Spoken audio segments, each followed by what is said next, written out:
Welcome back to the desk. I can sense the examination drawing closer, and with it the pressure. So let us convert that pressure into precision. This is the Sociology Desk, issue 013. Two events today, both from the heart of paper 2, and for each I will give you the concept, the thinkers, and the exact way to write it, so your script lands where the toppers sit at 18 or 19. Let us begin. Our first event is a quiet revolution in the caste data. A large survey in Telangana found around 12 lakh respondents who declared no caste, and they were overwhelmingly senior officials, judges, and professionals, with backwardness scores far below the state average. Where does this sit? Paper 2, the caste system and the perspectives of Beteille, Srinivas, Dumont, and Ghurye. The weak candidate cheers that caste is dying. You will say something sharper. Caste does not disappear at the top. It simply stops needing to announce itself. So how do you open? Never open by celebrating the decline of caste. Open with a structural claim. The disappearance of caste as a visible label at the apex is itself a fact about how hierarchy survives under formal equality. The professional whose class position no longer needs caste sanction can afford to declare no caste, a luxury unavailable to those caste still constraints. That single framing tells the examiner you are reading invisibility as privilege, not as progress. Your anchor is Andre Beteille, and the concept is the distinction between harmonic and disharmonic systems from inequality among men. In a harmonic system, caste, class, and power align. In a disharmonic system, they pull apart. The no caste group shows that the decoupling has happened, but only in one direction and only at the top, for those whose other capitals are already secure. So Beteille is right that status, class, and power are decoupling, but the survey shows that decoupling is partial and uneven. Now supply the mechanism with Pierre Bourdieu and the ideas of cultural capital and symbolic violence from distinction. When the children of the no caste group attend private and English medium schools at 2 to 3 times the state rate, the shedding of caste is not neutrality. It is accumulated cultural capital wearing the mask of merit. Symbolic violence completes the circuit. The affluent professional reads personal achievement where the data read inheritance. As Bourdieu argued, what passes for individual merit is often inherited capital that has learned to forget its own origin. Now the move that protects you from the caste is dying trap, the counter-evidence. M.N. Srinivas reminds us that the dominant caste holds land, numbers, and local power, not necessarily ritual purity. And Dipankar Gupta sharpens the irony. Among these very dominant castes, intercaste marriage stays low, around 4 to 5%, below the state average. Endogamy, the guarding of the marriage boundary, is the structural skeleton that survives beneath the rhetoric of a post-caste world. Land travels through marriage, so the boundary is guarded precisely where caste is loudly denied.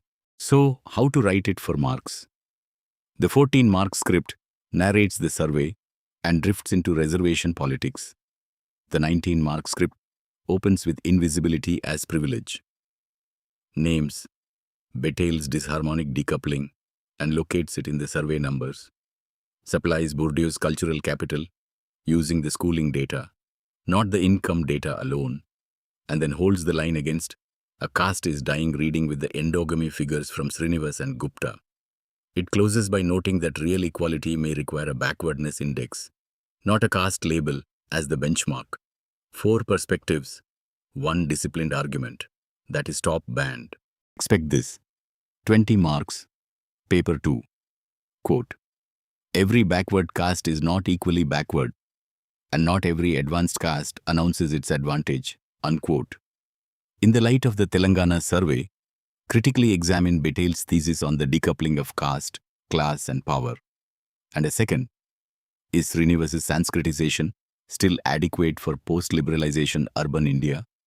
Hold Beteille, Bourdieu, Srinivas, and Gupta, and both are yours. Our second event measures patriarchy with a stopwatch. The economic survey reports that women spend 363 minutes a day on unpaid work, against just 123 minutes for men. A daily gap of 4 hours. Where does this sit? Paper 2, Kinship, Patriarchy, and the Sexual Division of Labor. The weak candidate says, women do more housework. You will say the deficit is not domestic. It is the hidden infrastructure of the whole economy.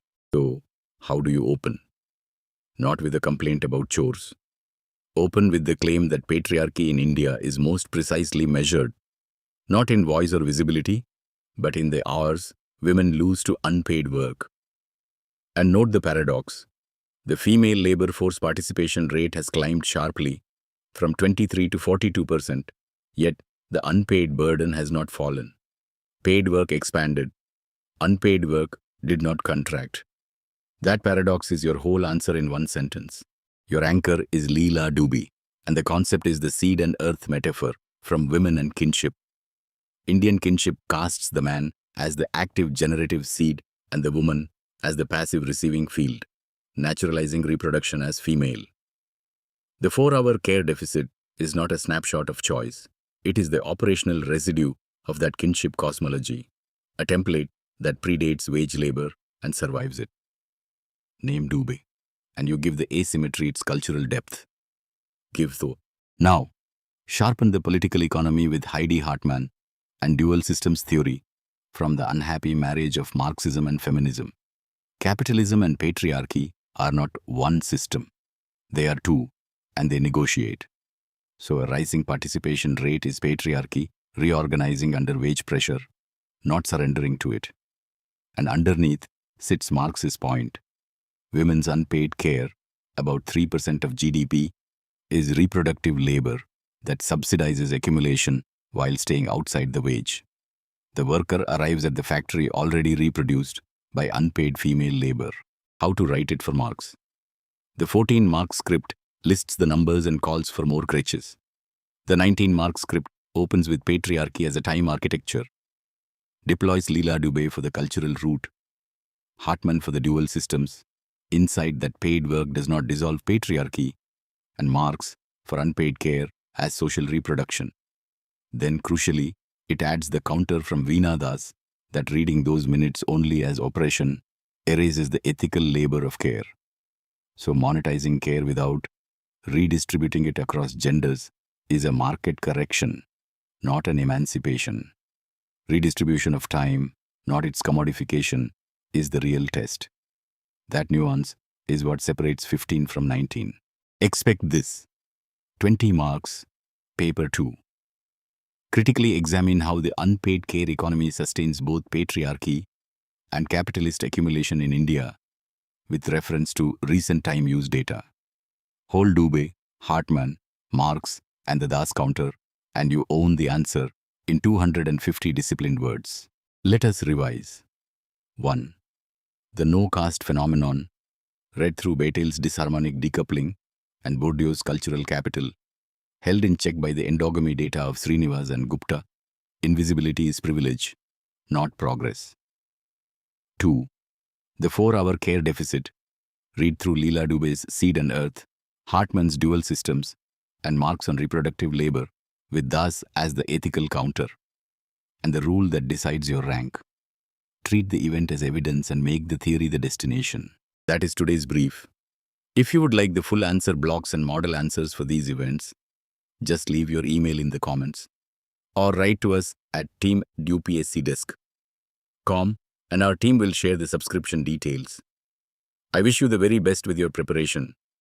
And remember, the journey is long and some days will feel heavy. But the aspirant who simply keeps showing up day after day is quietly overtaking everyone who waits to feel motivated. I will see you tomorrow.